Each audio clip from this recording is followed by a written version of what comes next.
How do you go about getting what you want from your wife or your girlfriend without seeming like a jerk or without losing respect? So often you're making these positive changes in your life and you're taking responsibility for your actions, but you have needs.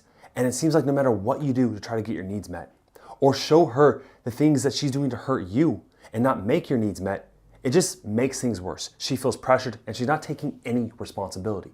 So what is the path in order to get your needs met and still have both of you be happy? Well, that's what we're going to cover in today's video. My name is Josh Hudson. I'm a licensed marriage family therapist, and for the past 8 years, I've been helping hundreds of husbands find and keep their ideal relationships by reaching their full potential and accepting themselves in the process. Now, before we jump into the main part of the video, I want to let you know by clicking the link down below, you can set up a free call with one of my marriage evaluators to assess your marriage or your relationship to make it better than it was ever before, to make your wife happy in your arms, to make things just simply at peace again in your home with your wife. So that sounds good. Click the link down below. There's a limited spots available. Now, most men take two approaches when they try to get their needs met. They take the controller aggressive approach where they're like, this is my needs, you must do this, or they set an ultimatum. This comes off as aggressive, controlling, and the wife just wants to escape. But on the other end of the spectrum, some men, what they choose to do is they choose to keep their needs within. They don't share them. It builds up resentment, and they try to get their needs met in indirect and feminine ways. This makes the wife frustrated and you ultimately lose respect. But in this video, I'm going to give you a proper framework, how to set your boundaries, get your needs met, and I'm going to give you a templated script to use step by step with your wife and how to get any need you want from her met. So stick to the very end for that. Now let's take a second to talk about boundaries. Boundaries define who you are. They are what separates you from someone else. They are the actions and behaviors you accept or don't accept within yourself and from other people.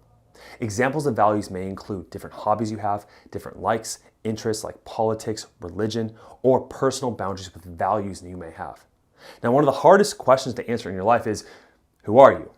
A lot of people recite a laundry list of, I am a Republican, or I'm a Democrat, I'm this religion, I'm this age, I'm this occupation, right? And that's kind of helpful. I want you to start to think of boundaries like this. They are the emotions, perceptions, actions, thoughts you accept or don't accept in your perception of your reality of who you are. I know a lot of men I work with, maybe this sounds familiar to you. Oftentimes they'll sacrifice their boundaries to make their wife happy to avoid conflict. Now this seems good in the short term, but in the long term, she loses respect and gains resentment toward you. Here's a perfect example. The other day I was speaking with one of my clients in the marriage mastery program. Now his wife wanted him to do yoga together. At first he would go, but every time he was at the yoga studio, she could tell he just didn't want to be there. He was frustrated, he was angry, and she gave him the gift of saying, why don't you just tell me you don't want to go? I'd rather be upset with you in that moment and then have you happier later on than have you dragged there and be upset the whole time and then it creates a big fight.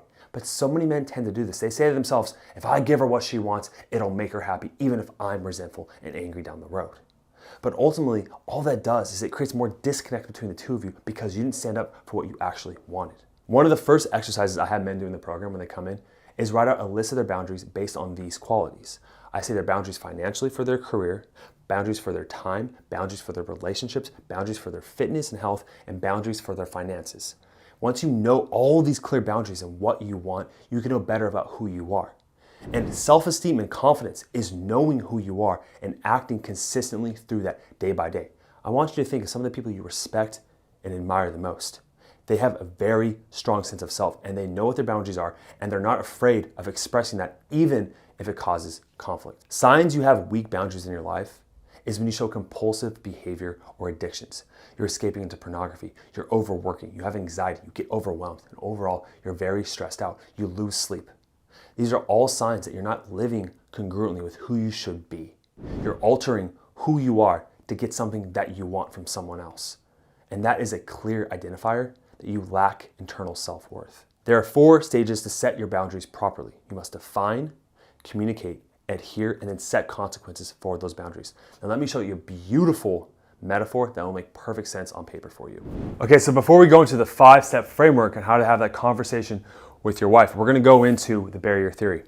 Now, I want you to recognize that your wife has 2 simultaneous needs. She wants security, but she also wants freedom. And too much of one or the other actually creates insecurity in her and makes her want to leave. Like I said before, let's look at this in terms of a barrier. So I want you to imagine if you had weak boundaries as a man. Think of this spectrum, right? You have this nice guy who's a people pleaser who bends over backwards, he's a beta male. And then on the other end of the spectrum, you have this alpha male who's overly controlling, aggressive, insecure because he's super jealous and wants to control every little thing, monitors his wife. I want you to see that spectrum. We're gonna teach you how to have the perfect balance to be the apex male in the middle. Now, so the weak guy, his boundaries look like this, right? They're not formed together. He sometimes moves them around to compromise.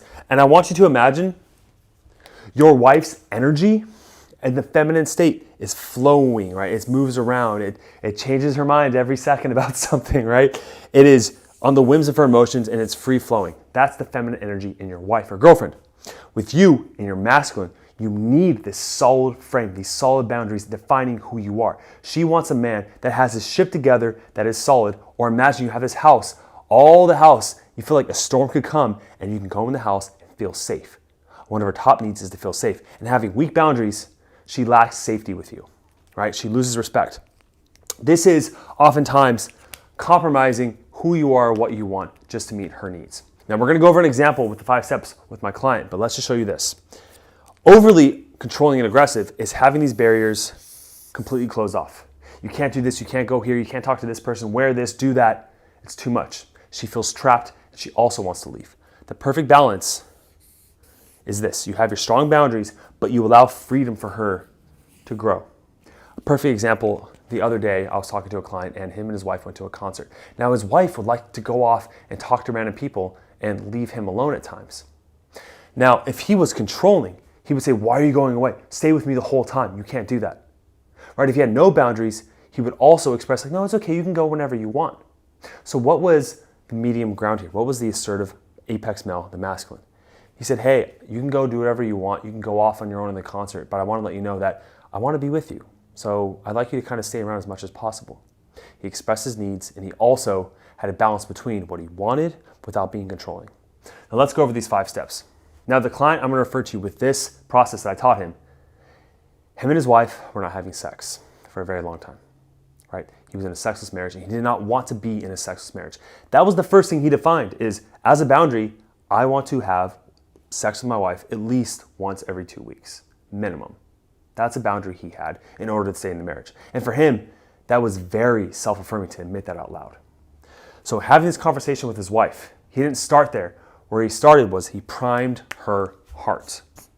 Priming her heart means you start the conversation sharing a win-win scenario. So what this looks like in this context is this. He said, honey, I know I want us to both be happy. I know that we both want a healthy and happy sex life, and we both haven't had that. Start to notice that he didn't start off saying what he wanted immediately, or saying you're pissing me off, or this isn't okay, or I want you to do this. He wasn't being controlling either, but he also wasn't being passive. He said, we both want a happy and healthy sex life. This puts her on his team. It's not him versus her, which many of you do in your conversations with your wife. It's me and you versus each other. It is him and his wife, shoulder to shoulder, saying, this is our problem. Let's solve this together. It creates a win-win scenario. The second thing he did was he used theory of mind. Another way to say this is he used statements of empathy. So he knew how his wife felt about that situation. And the basic framework I taught him, which I teach many guys in the course, is you feel this because of that. So he said to his wife, you know, I understand because of past comments I made about your health and your body that you feel insecure whenever you think of having sex with me, because that's what he did. And he started off showing the empathy. This creates what's known as, in psychology, the law of reciprocity. He sought first to understand, then to be understood. So by using this theory of mind, she felt understood, she lowered her guard, and she was more receptive to his influence in these later steps.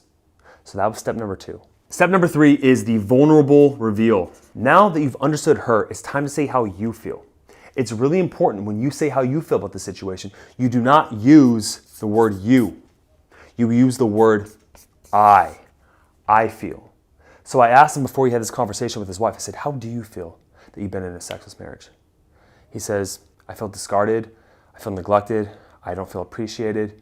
All of these feelings that he never admitted to his wife. He always kept them with him because he didn't want to seem weak. But when he said that to his wife had a new perspective on how he felt about the situation. And because she was receptive to how he felt, because he sought to understand first, she completely softened her heart and wanted to listen more. After you prime her heart, you seek to understand her, then she understands you, Then you go after finally of getting your needs met. Your needs. They were at a place of just a win-win relationship. They were seeing eye to eye. They were in this position together looking at the problem. And he said, what I need is I need to be in a marriage, or at least I'm in a path of having hope that we can have more physical connection down the road. And she looked at him and she said, I want the same thing too. Notice, she didn't say I want it with you. She's considering that at that time, but they still had the same goal, right? As long as you're on the same page, then you can work together and find compromise. The last step is the questioning request. Many men tense up and don't ask this question because it can create an ultimatum.